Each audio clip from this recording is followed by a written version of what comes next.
টান করে বললেন, আনাল মালিক, আমি বাদশাহ। ইসআল মা শিতা, যা মনে চায় তা চাও, দিমু ওতিক। দুইটা চাইলাম, যেই দুই জিনিস দিয়ে দুনিয়া চলে, দুইটার একটাও নাই আপনার কাছে। আপনি কি এর কসুর বাদশাহ? হযরত সুলাইমানের মন্ত্রী পরিষদ যারা, তারা সুলাইমান নবীকে জিজ্ঞেস করলেন, পয়গম্বর সুলাইমান, তখতে সুলাইমানিতে বসে আপনি যান, মাথাটা পর্যন্ত উঁচা করেন না। আর হিমিয়ার নেতা দেখে মোটর সাইকেলে বসে, তাই তার ধাক্কার চোটে কেউ রাস্তায় থাকতে পারে না। আর তখতে সুলাইমানিতে সুলাইমান আলাইহিস সালাতু ওয়াস সালাম বসেছেন, মাথা নিচের দিকে দিয়ে বসে আছেন। মন্ত্রী পরিষদ বলে, সুলাইমান, মাথা নিচের দিকে দিয়ে কেন বসে আছেন? মাথা কেন উঁচা করেন না? এভাবে জড়সড় হয়ে বসেছেন কেন? হযরত সুলাইমান বলে, সারা দুনিয়ার বাদশাহী মহান আল্লাহ আমাকে দান করেছে, কিন্তু আমাকে এই বিনয় আর নম্রতা একটা পিপিলিকায় শিক্ষা দিয়েছে।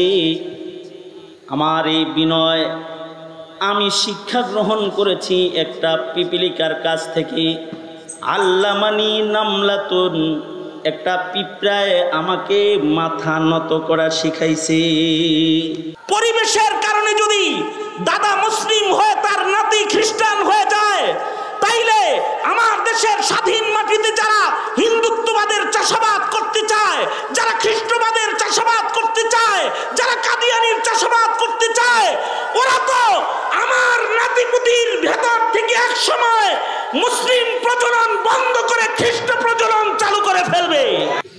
কোরআনে কারিমে জায়গায় জায়গায় আল্লাহ তাআলা ঈমানদারদেরকে মেনশন করে করে ডেকে ডেকে বলেছেন, এই ঈমানদাররা, তোমরা আল্লাহকে ভয় করো, মুত্তাকি হও, তাকওয়াওয়ালা হও।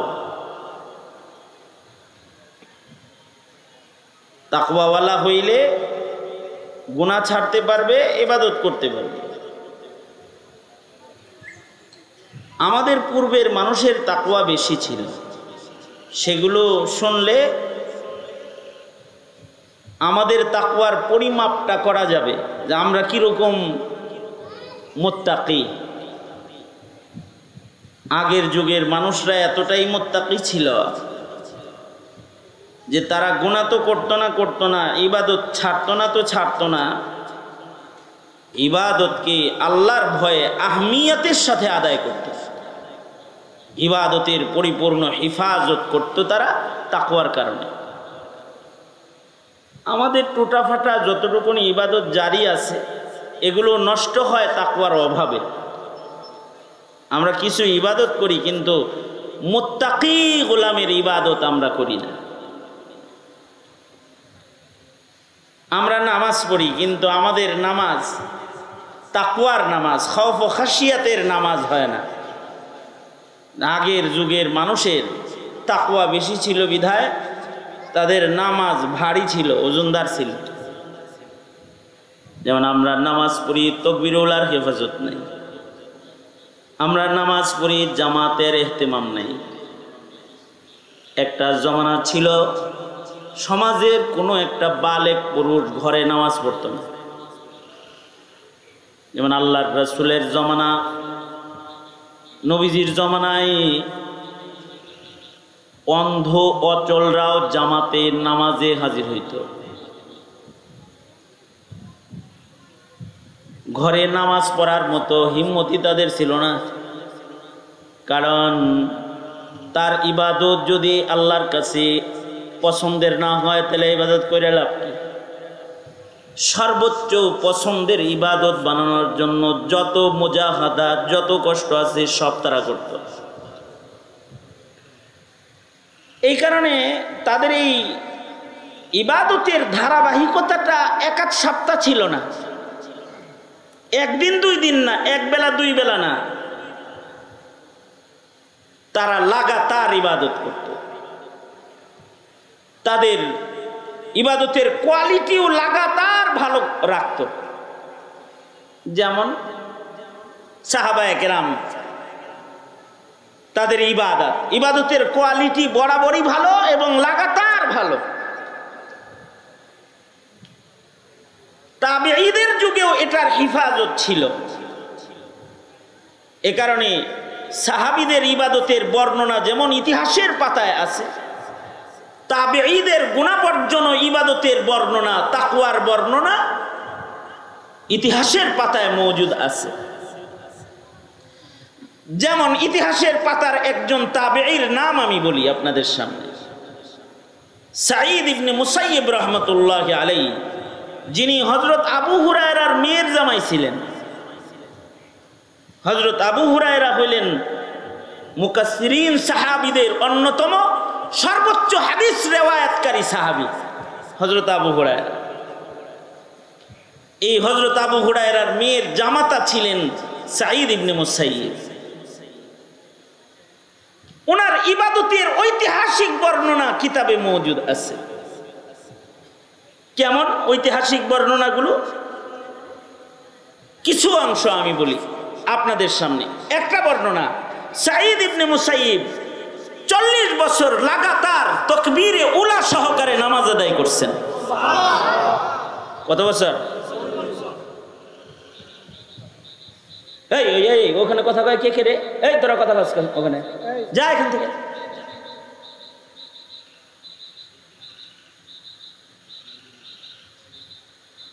এখন আবার তাকায় রইছো, তুমি বসো ওখানে।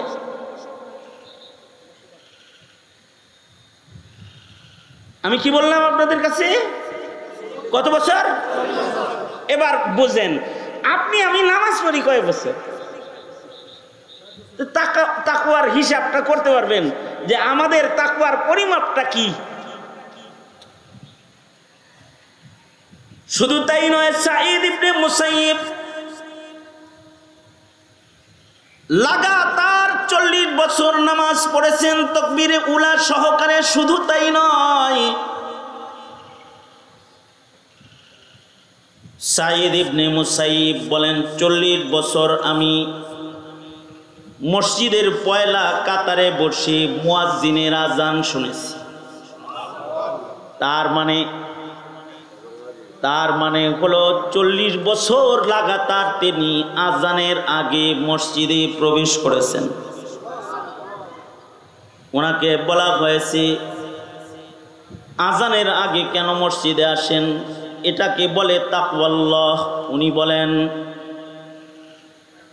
এজন্যে আজানের আগে মসজিদে এসে বসে থাকি, ময়দানে মাহশরে মহান আল্লাহ আদালতে কিবরিয়াতে যদি আমায় জিজ্ঞেস করে, সাঈদ আমার ঘরে আমার কদমে সেজদা দিতে মুয়াজ্জিন দিয়ে ডেকে ডেকে তোমায় কেন আনা লাগতো?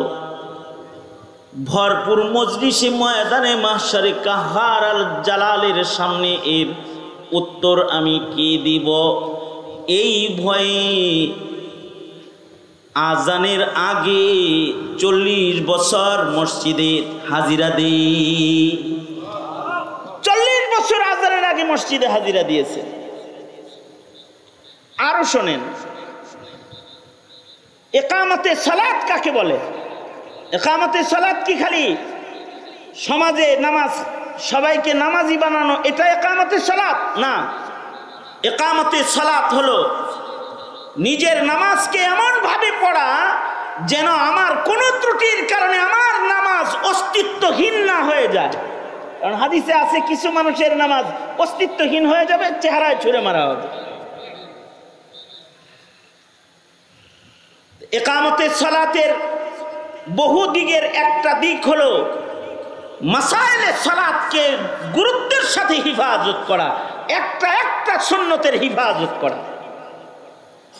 সাঈদ ইবনে মুসাইয়িব যে নামাজ পড়েছেন তিনি একটা সুন্নতের হিফাজত কেমন করেছেন? উনি বলেন যে 40 বছর আল্লাহর শুকর আমি নামাজ পড়েছি, আমার নজর সেজদার জায়গায় ছিল। 40 বছরের ভেতরে নামাজরত দাঁড়ানো অবস্থায় আমার নজর মানুষের পিঠের উপরে পড়ে নাই। আল্লাহু আকবার কাবীর। কি গুরুত্বটা কোন পর্যায়ে? তার মানে হলো নামাজের মধ্যে চোখের একটা সুন্নত আছে না? চোখের সুন্নতের একটা বর্ণনা শুনেন। একটা সুন্নতের অনেক দাম। ওমাইয়ুতি আল্লাহ ওয়ার রাসূল ফাউলাইকা মাআল্লাযীনা আনআমা আল্লাহু আলাইহিম মিনান নাবিয়্যিন ওয়াস সিদ্দীকিন ওয়াস শুহাদাই ওয়াস সালিহিন। বিনা হিসাব জান্নাতীদের সাথে জান্নাতে থাকা যাবে সুন্নতের আমলের বরকতে। আর আমি তিলাওয়াতকৃত আয়াতের শেষে আছে, আমার তিলাওয়াতকৃত আয়াতের শেষে আছে ওমাইয়ুতি আল্লাহ ওয়ার রাসূলা ফাকাদ ফাযা ফাওজান আযীমা। যারা আল্লাহ আল্লাহর রাসূলের ইত্তিবা করবে, সুন্নতের ইত্তিবা করবে, তাদেরকে আল্লাহ তাআলা অনেক বড় পুরস্কার দান করবে, অনেক বড় পুরস্কার দান করবে। সাঈদ ইবনে মুসাইয়িব শুধু চোখের সুন্নতটার কত গুরুত্ব দিছে। চোখের সুন্নত কি? নামাজরত। নামাজে যখন কেউ দাঁড়াবে, দাঁড়ানো অবস্থায় চোখের সুন্নত হলো নজর থাকবে সিজদার জায়গায়। যখন রুকুতে যাবে তখন নজরের সুন্নত হলো তার চোখের দৃষ্টি থাকবে দুই পায়ের মাঝখানে। যখন সিজদা অবনত হবে দুই হাতের মাঝখানে চোখ দুইটু খোলা থাকবে। যখন তাশাহুদের বৈঠকে বসা থাকবে তখন নজরের সুন্নত হলো তার চক্ষু দৃষ্টি কোলের উপরে থাকবে, মাথা সোজা থাকবে, নজর কোলের উপরে থাকবে। সালামের সময় নজরের সুন্নত হলো যখন সালাম ফিরাবে তখন ডান দিকে, সালাম ফিরানোর সময় ডান কাঁধে নজর রাখবে। অর্থাৎ আসসালামু আলাইকুম ওয়া রাহমাতুল্লাহ, আসসালামু আলাইকুম ওয়া রাহমাতুল্লাহ। নজর কোথায়? এইখানে। এটাই সুন্নাত। আমরা যে নামাজ পড়ি আমাদের নজর কত জায়গায় যায়। নামাজের কাতারে দাঁড়ায় ছাদের ফ্যানও গুইনা ফেলাইছে। পয়লা কাতারে কতগুলো ফ্যান আছে, দ্বিতীয় কাতারে কয়টা আছে? সামনের ফ্যানগুলো নতুন কেন? মুসল্লি কি ফহিননি নাকি আমার মাথার উপরে একটা পুরান কেন? এগুলো মনে মনে কল্পনা সব শেষ। একামতে সালাত করতে আছে, বুঝলেন নাই কথা? যখন নামাজ পড়তেছে নামাজের ভিতরেই হুজুরে কালব তো নাই, সুন্নত নাই, সে মসজিদে দেহ আছে, সে অন্য রাজ্যে ঘোরাফেরা করতেছে। এই যে বেখিয়ালি নামাজ, এটা আমাদের হয়, এটা তাকওয়ার অভাবের কারণে হয়। খেয়াল করে করে সুন্নতের নামাজ, মাসায়েলের হিফাজতের নামাজটাও তাকওয়া যার বেশি তার নামাজ তত বেশি ভালো হয়। এ কারণে সাঈদ ইবনে মুসাইয়িব বলে, শুধুই আমি নজরের সুন্নতের হিফাজত 40 বছর নামাজে এমন ভাবে করেছি, দাঁড়ানো অবস্থায় সেজদার জায়গায় নজর রেখেছি 40 বছর। এই 40 বছরের মধ্যে কখনো আমার দৃষ্টি আমার সামনে দাঁড়ানো কোনো মানুষের পিঠের উপরে পড়ে নাই। এতটা সুন্দর করে যদি কেউ নামাজ পড়ে তাহলে তার নামাজের পুরস্কারও তো মহান আল্লাহ বড় দিবেন। কারণ হলো তার নামাজের রুকু সিজদার ভেতরেও তাকওয়া বেশি। আর আমাদের সালাম ফিরা কেমনি জানেন? গ্রামে গঞ্জে আসসালামু আলাইকুম ওয়া রাহমাতুল্লাহ, আব্দুল জব্বার ভাই তো আসে নাই আজকে। আর আসসালামু আলাইকুম ওয়া রাহমাতুল্লাহ, সুলাইমান ভাই তো আসে নাই দেখি। সুলাইমান ভাই বাম পাশে দাঁড়ায় হেও জানে, আর আব্দুল জব্বার ডান পাশে দাঁড়ায় এটাও জানে। সালাম ফিরানোর সময় দুনো পাশে চেক করা শেষ করছে। এই যে নামাজের এই হালত হইল, এইটাও তো তাকওয়ার অভাবের কারণে হইল।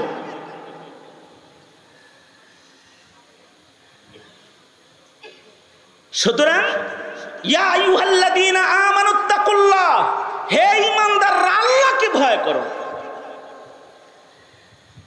আল্লাহর ভয় যদি কারোর ভেতরে আসে তার গর্দান উঁচা হয় না, নিচা হয়ে যায়। এখন তো আমাদের গর্দান উঁচু, আমাদের গর্দান নিচু না, কারণ ক্ষুধা ভীতির অভাব যে এ কারণে। আমরা নিজেকে যতটা চিনি আল্লাহকে অতটা চিনি না।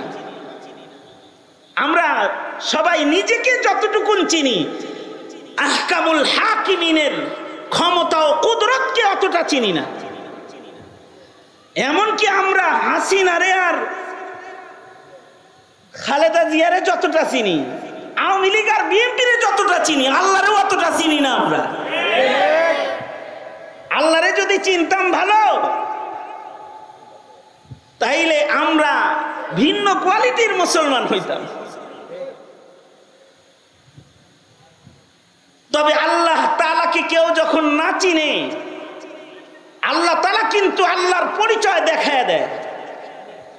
যেমন এক সময় আল্লাহ বিল্লাহ সব ভুইরা, মোল্লা মুন্সি সব ধইরা, জেলখানা ভইরা আর অত্যাচার কইরা আওয়ামী লীগ যেন খোদা ভুইলা গেছিল, এরকম অবস্থান যখন হয়েছে, ঘাটটা ধরে হেলিকপ্টারে পাঠায় দাদার দেশে পাঠায় দিয়েছে, ইন্ডিয়া পাঠায় দিয়েছে। আল্লাহরে চিনে নাই। এই সামনেও যারা ক্ষমতায় আসতেছে তাদেরকে বলবো, আল্লাহ চিনো, আল্লাহ চিনো, ধর্ম মানো, নবীজির রেখে যাওয়া আমানতকে কদরদানি করা শিখো। কারণ মনে মনে ভাবতেছে যে তোমরা ছাড়া আর কেউ ক্ষমতায় নাই, কিন্তু হাসিনার এত স্বপ্নের ক্ষমতা ভাঙ্গা দিতে যেই রবের 40 মিনিটও লাগে নাই, 40 মিনিট আগে সে নিজেও জানে না যে আমার জাওয়ান গা লাগতেছে। তোমাদের যে কোন জায়গায় চলে যেতে হবে ওই পরিবেশও কায়েম করতে তার বেশি সময় লাগবে না। তবে তার গোলাম হয়ে যাও, তার গোলাম হয়ে যাও, দুনিয়া ও আখিরাতের রাজত্ব দখল করে নাও। খোদা ভীতির দরকার। সুলাইমান আলাইহিস সালাতু ওয়াস সালাম, এখনকার পার্টি নেতারা আছে না, কেউ রাগ করেন না, আপনারা আমার ভাই, এমনি কই আর কি।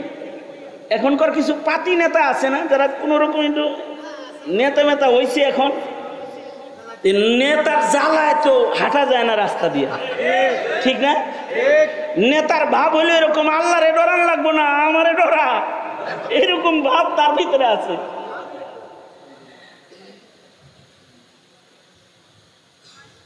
আঞ্চলিক একটা নেতা এইরকম, একদিন সে পলায়া ছিল, এখন এইরকম বুক টান করে হাঁটে এখন।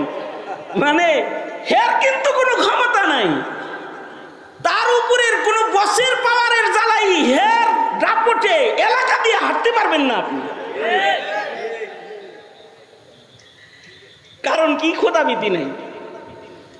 আর সুলাইমান আলাইহিস সালাতু ওয়াস সালাম তাফসীরে রূহুল মাআনি ও রূহুল বয়ান সব জায়গায় এগুলো মওজুদ আছে, বিভিন্ন তাফসীরে, বিভিন্ন হাদিসের রিওয়ায়াতে। হযরত সুলাইমান আলাইহিস সালাতু ওয়াস সালাম একবার তখতে সুলাইমানিতে চইরা যাইতেছেন।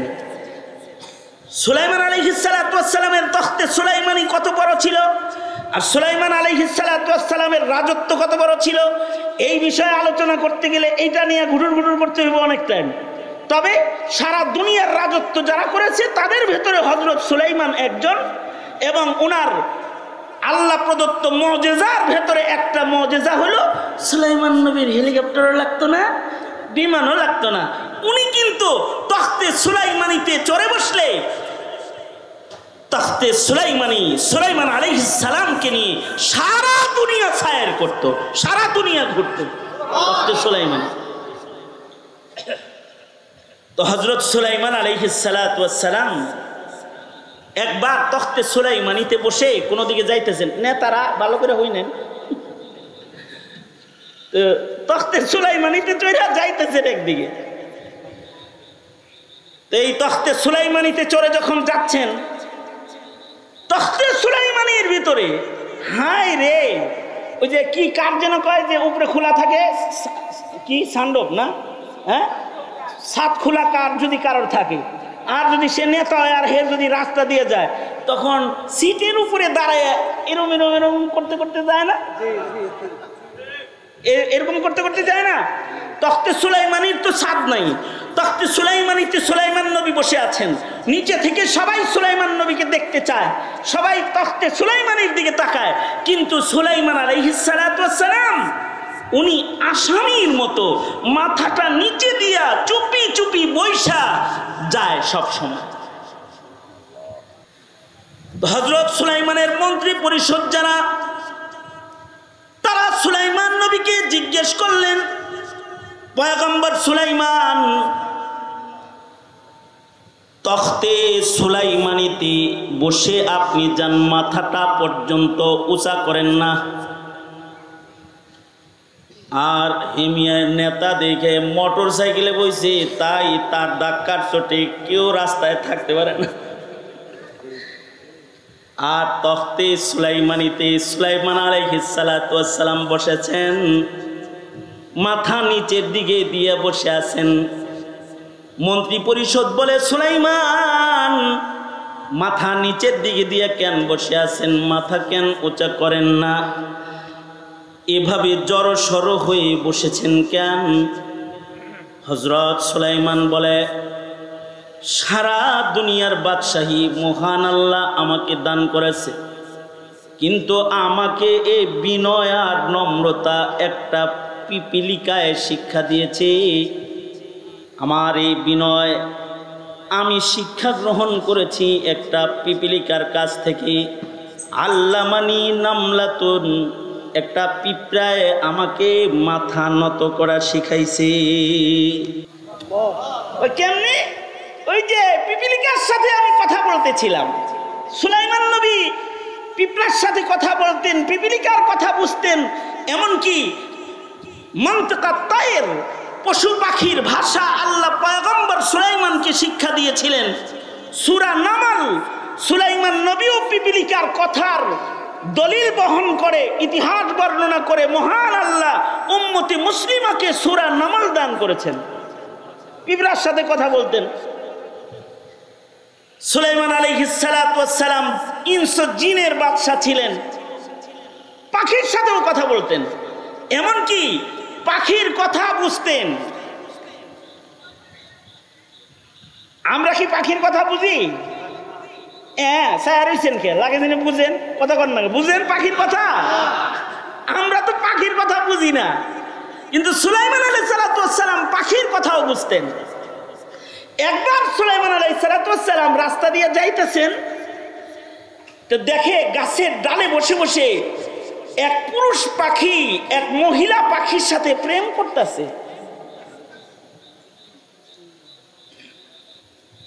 পুরুষ পাখিটা মহিলা পাখিরে কয় কি জানেন? এই আমার মতো প্রেমিক পাবি না, এগুলো বলতেছে। এই আমার সাথে বিয়া শাদী হইলে লাভ আছে, আমি অন্যান্য পাখির মতো পাখি না। এক চড়ই আর এক চড়ই পাখিরে বলতেছে, আমার সাথে একটু পীড়িত কর, আমার সাথে প্রেম করলে লাভ আছে। কি লাভ জানিস? আমি তোকে মসজিদুল আকসার সাদা গম্বুজের ভেতরে তোর জন্য একটা বাড়ি বানায় দিব। সুলাইমান নবী কয়, সব বিয়াকারীরা মিথ্যাবাদী, কারণ মসজিদুল আকসার খবর আমার চাইতে তো আর কেউ বেশি জানে না। বারবার আমি মসজিদুল আকসা নির্মাণ করেছি, আর ও বউয়ের লোক দেখাইতেছে যে ওই মিনারার সাদা জায়গায় তোকে একটা বাসা বানায় দিব, ওইখানে দুইজন থাকবো, আমার সাথে ওই জায়গায় সম্পর্ক আছে, করার মতো লাইনঘাট আছে, এগুলো বলতেছে। সুলাইমান নবী বলে যে কিরকম মিথ্যাবাদী, কুল্লু নাকিহিন কাযযাব। সুলাইমান নবী বলে সব বিয়াকারী যারা এগুলো সব মিথ্যাবাদী, কারণ বিয়ার আগে খালি বিভিন্ন ধরনের প্রলোভন কথাবার্তা উল্টা কয়, আর বিয়ার পরে এই মিষ্টি কথা থাকে না, এই কথাগুলো টক হয়ে যায়। মানুষের মুখের কথা টক হয়ে যাক, তিতা হয়ে যাক, ধারালো হয়ে যাক, এটা আল্লাহ পাক চান না। এ কারণে আল্লাহ পাক বলেন অকুলু কাউলান সাদীদা। আমি যে আয়াত পড়েছি এটা কিন্তু বিবাহের খুতবার ভেতরে এই আয়াত পড়া হয়। বিয়ের খুতবার ভিতরে যে 3 আয়াত পড়া হয় তার ভিতরে এইটা এক আয়াত। তার মানে হলো ইয়া আইয়ুহাল্লাযীনা আমানুত্তাকুল্লাহ ওয়া কুলু কাওলান সাদীদা। আল্লাহ বলেন, হে ঈমানদারেরা, তোমরা আল্লাহকে ভয় করো। ওয়া কুলু কাওলান সাদীদা, তোমরা মিষ্টি মিষ্টি কথা বলো, সুন্দর সুন্দর কথা বলো। দুষ্ট কথা বলবা না, নষ্ট কথা বলবা না, ভালো কথা বলবা, পাক কথা বলবা, সুন্দর সুন্দর কথা বলবা। বিয়া শাদী যেহেতু কথার মাধ্যমেই বিয়ে হয়, এ কারণে সুন্দর সত্য কথা বিবাহের মজলিসে যেন উচ্চারিত হয়। 2টা কবুল শব্দ কথার মাধ্যমে দূরের 2টা মানুষ কাছের হইয়া যায়। এই মুখের কথাগুলো যেন নষ্ট কথা না হয়, যেন প্রলোভনের কথা না হয়। আর বিয়ের পরে যেন আবার বাসা পাল্টায় না যায়। বিয়ের আগে কইছে রসের রসের, এবার কয় কষের কষের। বিয়ে কইরা আইন না, এবার কয় জানি না তোর বাড়ি কি আছে, এত ফুটানি করস কে, আমার বাড়িতে থাকবি, 3 বেলা খাবি, সোজা হয়ে চলবি। আর এর আগে বলছে বিয়ে সাহেব আমার ছেলের কাছে মেয়েটা দেন, রাজরানী বানায় রাখুন। আর বাড়িতে আয়না কয় বুড়া বয়সে তোমার শাশুড়ি কাজ করবে না কি, চোখে দেখো না, লাগে কাজের বুয়া একটা ধরে লইছে আর কি। দিন রাতের সব কাজ হেয়ার ঘাড়ে উঠাই দিছে। তো হযরত সুলাইমান বলে সব বিয়াকারীরা মিথ্যাবাদী। এরা পাখি বিয়া করতে চায়, তাও বললো কি মিশা কথা কয়। অন্যরা পাখির ভাষা বুঝে না, তাই তারা জানে না।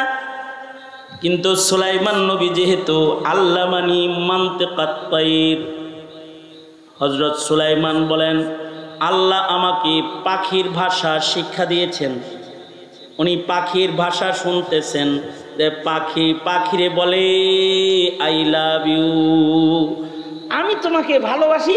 আর আমি স্বামী হিসাবে একজন মানে খুব ভালো কোয়ালিটির একটা স্বামী, সুতরাং আমাকে বিয়ে করলে তোমাকে কিন্তু মসজিদুল আকসার মিনারায় আমি বাড়ি বানায় দিব।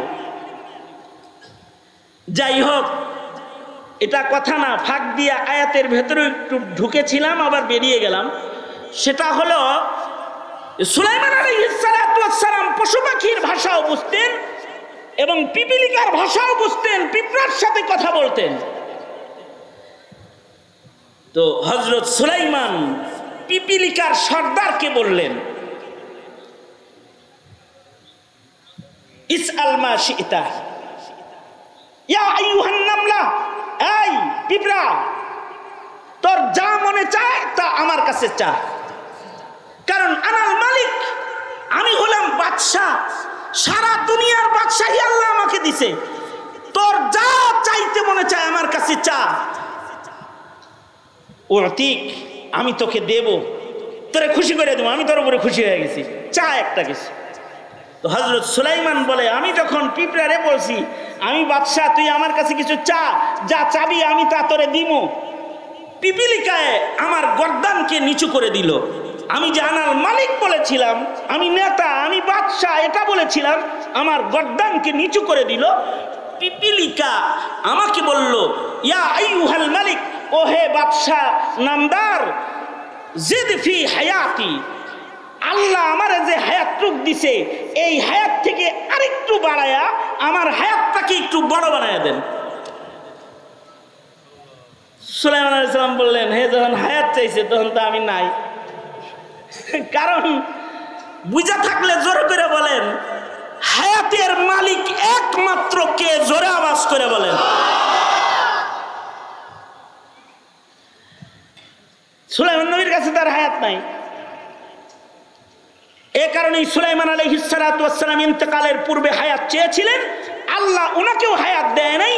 লাঠি ভর দিয়ে দাঁড়ানো অবস্থায় রূহ লয়ে গেছে, কোরআনে বর্ণনা মওজুদ আছে। তার মানে হায়াতের মালিক কে, জোরে বলুন। সুতরাং আমেরিকার সাথে সম্পর্ক থাকলে বাঁচমু, ইন্ডিয়ার সাথে সম্পর্ক থাকলে বাঁচমু, চায়নার সাথে সম্পর্ক থাকলে বাঁচমু। আমাদের বাচ্চা মরা কার হাতে? জোরে আওয়াজ করে বলেন। আমাদের জীবন, আমাদের মরণ সব কিছু মহান আল্লাহ পাকের হাতে। এ কারণে মুসলমানরা আমেরিকাকে ভয় পায় না, ইমানদারেরা ইন্ডিয়াকে ভয় পায় না। কারণ তাদের আয়তন বড় হতে পারে, অস্ত্রের শক্তি বেশি হতে পারে, ওদের জন্য আল্লাহ নাই। লানাল মাওলা ওয়ালা মাওলা লাহুম। আমাদের জন্য আছেন কে? জোরে আওয়াজ করে বলেন। হায়াতের মালিক তো আল্লাহ।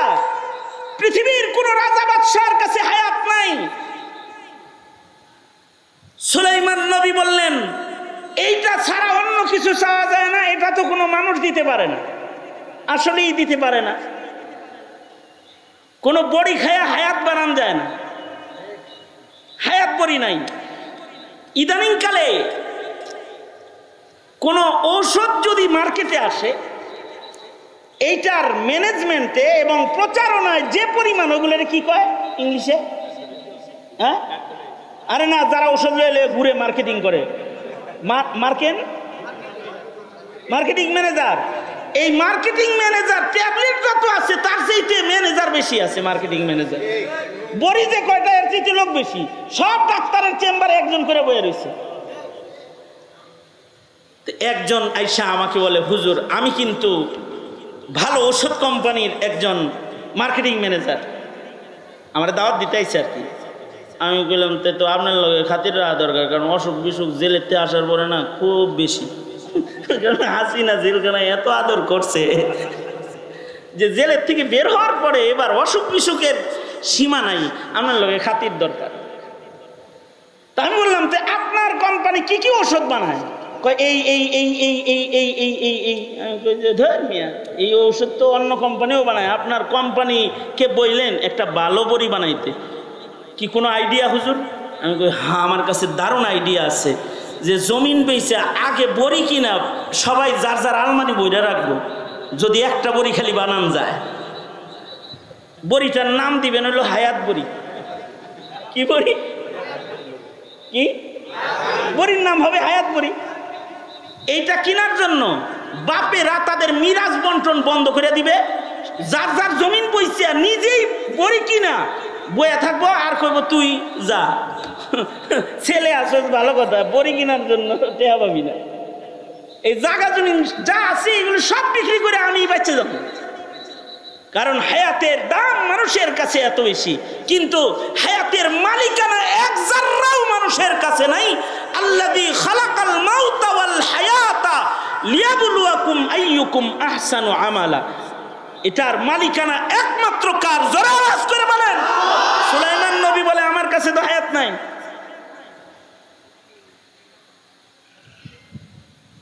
সালমিন গায়রিহি, এছাড়া অন্য আর কিছু চাও, অন্য কিছু চাও। পিপিলিকা কয়, তাহলে আইয়ুহাল মালিক জিদ ফি রিজকি, ও বাদশাহ আপনি আমার রিজিক বাড়ায়া দেন। সুলাইমান আলাইহিস সালাম আবার মাথা নিচের দিকে, না না, রিজিকের মালিকও আমি না। বলুন তো রিজিকের মালিক কে? জোরে আওয়াজ করে বলেন। আমার আপনার রিজিকের মালিক আল্লাহ। দুনিয়ার সব এই সাঙ্গ খেলা যা আছে, সাঙ্গ হয়ে যায় দুই জিনিসের কারণে, আর খেলা জমে দুই জিনিসের কারণে। হায়াত রিজিক হয় তো দুনিয়ার খেলা বাকি রয়, হায়াত রিজিক নাই তো খেলা বন্ধ হয়ে যায়। দুনিয়ার হায়াত দারমাদার এই দুই জিনিসের উপরে। পিঁপড়া বলে, খুব বড় করে বুক টান করে বললেন, আনাল মালিক, আমি বাদশাহ। ইসআল মা শিতা, যা মনে চায় তা চাও, দিমু ওটি। দুইটা চাইলাম, যেই দুই জিনিস দিয়ে দুনিয়া চলে, দুইটার একটাও নাই আপনার কাছে। আপনি কি এর কচুর বাদশাহ? এই যে আমাকে সেই কচুর বাদশাহ বলে, তিরস্কার করে আমার মাথাকে নিচে নামায়া দিছে। এবার তখতে সুলাইমানিতে বসেও আমি আমার মাথা উঠাইতে পারি না, কারণ মালিকের মালিক আল্লাহর ভয় সব সময় আমাকে বিনয় করে চালায়। আল্লাহু আকবার করে বলেন। এ কারণে তাকওয়া দরকার। তাকওয়া আল্লাহ আসবে কেমনে? কুনু মা'আস সাদিকিন। এইভাবে বসে বসেই তাকওয়া বিতরণ হয়। সুতরাং সমাজকে মুত্তাকি বানান, সমাজের মুখের ভাষা সুন্দর বানান, সমাজকে সুন্নতওয়ালা বানান। ফাকাদ ফাযা ফাওজান আযীমা।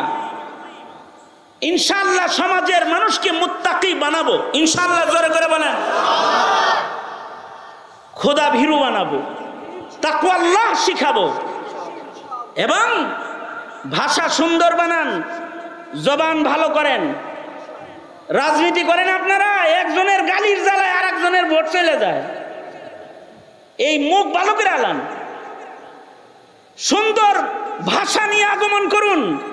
কারণ মানুষের যখন মুখ অসুন্দর হয়ে যায় তখন বুক অসুন্দর হয়ে যায়, আর যখন মুখটা ভালো হয় তো বুকটা ভালো হয়ে যায়। এ কারণে কুলু কাওলান সাদীদা, মুখটা ভালো করো, বুকটা ভালো হয়ে যাবে। সুতরাং দুষ্ট কথা উচ্চারণ করব না, ইনশাআল্লাহ জোরে করে বলেন। তৈয়ার আছি তো ইনশাআল্লাহ? আর সুন্নতের পাবন্দ জিন্দেগি করব। সমাজে মুত্তাকি বাচ্চা কাচ্চা বানাইতে দরকার। মাদ্রাসা, স্কুল কলেজে তাকওয়া শিক্ষা দিবে না, কিন্তু তাকি আপনার ছেলেকে তাকওয়া শিক্ষা দিবে। যে কোনো মাদ্রাসা আপনার সন্তানকে তাকওয়া শিক্ষা দিবে, নম্র ভাষা শিক্ষা দিবে। এ কারণে দেখেন না, এই দেশের কোনো হুজুরের ভাষা খারাপ না, এরা মিম্বরে বসে বসে মিষ্টি কথায় কথা কয়। আপনি কি মনে করেন আপনার মতো ভাষা হেরা জানে না? বিশ্বাস করেন, যদি প্রতিযোগিতা লাগে না আপনি পারবেন না, কিন্তু জানে, কিন্তু আপনাকে কিছু বলে না আর কি। কারণ তারা তাদের মুখকে সুন্দর কথায় ব্যবহার করে, সুন্দর কাজ করে, সুন্দর কথা, সুন্দর মুখ, তাই সুন্দর কাজ বেশি করে। তবে মুমিনের হৃদয়ে ঈমান আছে, ঈমান। এই ঈমান নষ্ট করে, তাকওয়া তাহারাত নষ্ট করে যারা জাতিকে বেঈমান বানাইতে চায়, তাদের মোকাবেলায় সংগ্রাম এক নম্বর হলো তালিম তরবিয়তের সংগ্রাম। তালিম তরবিয়তের মাধ্যমে এদের বিরুদ্ধে সংগ্রাম চালিয়ে যেতে হবে। নবী রাসূল দিয়ে আল্লাহ তাআলা এই পদ্ধতিটাকেই সর্বপ্রথম গ্রহণ করেছেন, তালিম ও তরবিয়ত। আমি একটা কথা বলে আমি আমার আলোচনা আজকের মতো শেষ করে দেব ইনশাআল্লাহ। সেটা হলো, হজ থেকে আসার সময় আমি ফ্লাইটে উঠেছি এই গত সফরে। তা আমার পাশে যে ক্রু আছে খেদমতে, তো বিজনেস ক্লাসের ওই ক্রুদের কাছে নাম শুদ্ধ ওদের কাছে লিস্ট আছে, অমুক অমুক এত সিটে, অমুক অমুক এত সিটে। তো আমার সিট বরাবর এসে দাঁড়ায় ক্রু বলে কি, your name Khalid Saifullah Ayyubi? G, my name is Khalid Saifullah Ayyubi. Your name, তোমার নাম কি? মাই নেম ইজ আলী, আমার নাম আলী। আলী। আমি ভাবলাম যাক, আজকে কমাস কম একটা মুসলমানের রাতের খাওয়ান দাওয়ান নসিব হইতেছে মনে হয়। খুশি হয়েছি আর কি। তা আমার কাছে আসছে, খাবার নিয়ে আসছে। তা আইসা আমার দাড়িতে হাত দিয়ে বলে, তোর দাড়িটা খুব সুন্দর লাগে, ইউ আর এ সুন্নি মুসলিম? আমার তুই কি সুন্নি মুসলিম নাকি? হ্যাঁ আমি সুন্নি মুসলিম। You are a Sunni Muslim? No no no, my grandfather is মুসলিম।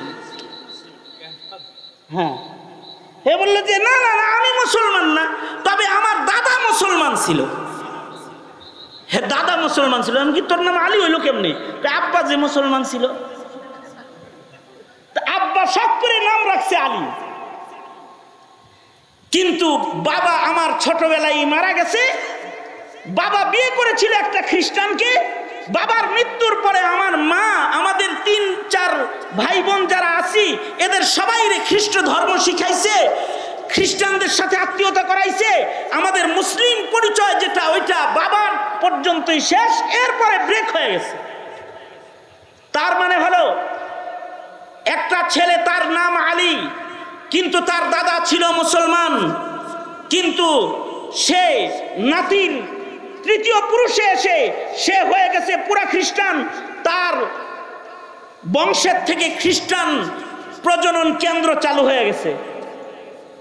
এইটা শোনার পরে আমি যে 4.5 ঘন্টা বিমানে ছিলাম, এর ভেতরে আমি কিছু খাইতেও পারি নাই, এর ভিতরে একটু আরামও করতে পারি নাই, শুধু কাঁদছি আর পেরেশান হইছি যে এটাই যদি হয়, পরিবেশের কারণে যদি দাদা মুসলিম হয়ে তার নাতি খ্রিস্টান হয়ে যায়, তাইলে আমার দেশের স্বাধীন মাটিতে যারা হিন্দুত্ববাদের চাষাবাদ করতে চায়, যারা খ্রিস্টবাদের চাষাবাদ করতে চায়, যারা কাদিয়ানির চাষাবাদ করতে চায়, ওরা তো আমার নাতিপুতির ভেতর থেকে এক সময় মুসলিম প্রজনন বন্ধ করে খ্রিস্ট প্রজনন চালু করে ফেলবে।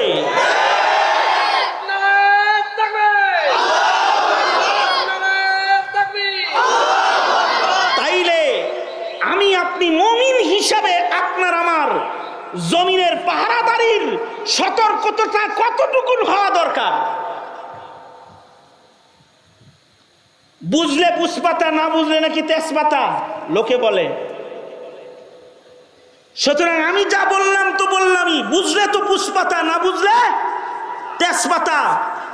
দেশ রক্ষা করো, সমাজ রক্ষা করো, মুত্তাকিদের সমাজ গড়ো, সুন্নাত রক্ষা করো, পরিবেশ রক্ষা করো, জমিনের পরিবেশ রক্ষা করো। সময় এসেছে আবার নতুন করে দেশের স্বাধীনতা সংরক্ষণ করার।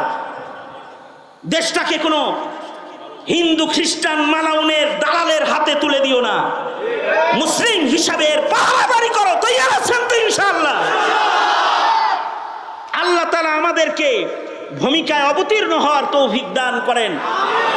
এটাই সংক্ষিপ্ত কথা।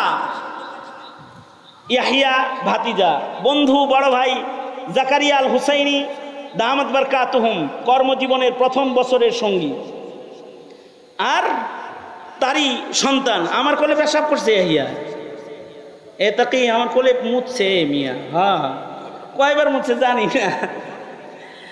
যাই হোক, মুফাসসিরে কোরআন ভাতিজা তো ভাতিজার দরদে চাচার হাজিরি। গভীর রাতে কিছু হৃদয়ের ব্যথা আপনাদের কাছে বললাম। আল্লাহ তাআলা বুঝবার তৌফিক দান করে। তার যে মিশন, মসজিদ মাদ্রাসা প্রতিষ্ঠা করে সমাজের উন্নয়ন করা, মুত্তাকির সমাজ গড়া, এই গড়তে তাকে তার হাতকে শক্তিশালী করতে পাশে থাকবেন তো ইনশাআল্লাহ? আল্লাহ তাআলা সবাইকে কবুল করেন। সবাই ইস্তেগফার পড়েন। আস্তাগফিরুল্লাহ রাব্বি মিন কুল্লি যামবি ওয়া আতুবু ইলাইহি লা হাওলা ওয়ালা কুওয়াতা ইল্লা বিল্লাহিল আলিয়্যিল আযীম। আস্তাগফির। তোমরা কি এখনই খুলে আলাই দিবা? হ্যাঁ, শেষ। রাহো রাহো রাহো, পরে খুলে নেই, একটু দোয়া কালাম করো। বসো, জায়গায় বসো, আগে কাম সারো, তারপরে নড়াচড়া করবা। এর আগে নড়বা চড়বে না। সভাপতি সাহেবের বক্তব্যটা পর্যন্ত দিলাম না, এই কারণে যেন পরিবেশ নষ্ট না হয়। মাহফিলটার শেষ ইতি হোক। শেষ ভালো যার, সব ভালো তার। সুতরাং খুব সংক্ষিপ্ত একটু দোয়া হবে, দোয়ার মাধ্যমে মজলিস ইতি হবে। আর কিছু বলবো আপু? তো দোয়ার মাধ্যমে মজলিস ইতি হবে। এই মরহুমদের জন্য দোয়া করি, এই জমিনের মাইয়িতদেরকে আল্লাহ তাআলা মাফ করে দেয়, আমিন বলেন। অসুস্থদেরকে আল্লাহ তাআলা সুস্থ করে দেয়, আমিন বলেন। এই জুলাই বিপ্লবে যারা শহীদ হয়েছে, আল্লাহ তাদের মাফ করে দেয়, জান্নাত দান করে। যারা অসুস্থ অবস্থায় রয়েছে, আল্লাহ তাআলা তাদেরকে সুস্থতার নিয়ামত দান করে। যারা ত্যাগ দিয়েছে স্বাধীনতা সার্বভৌমত্ব রক্ষায়, তাদেরকে উত্তম জাযা আল্লাহ তাআলা দান করে, আমিন বলেন।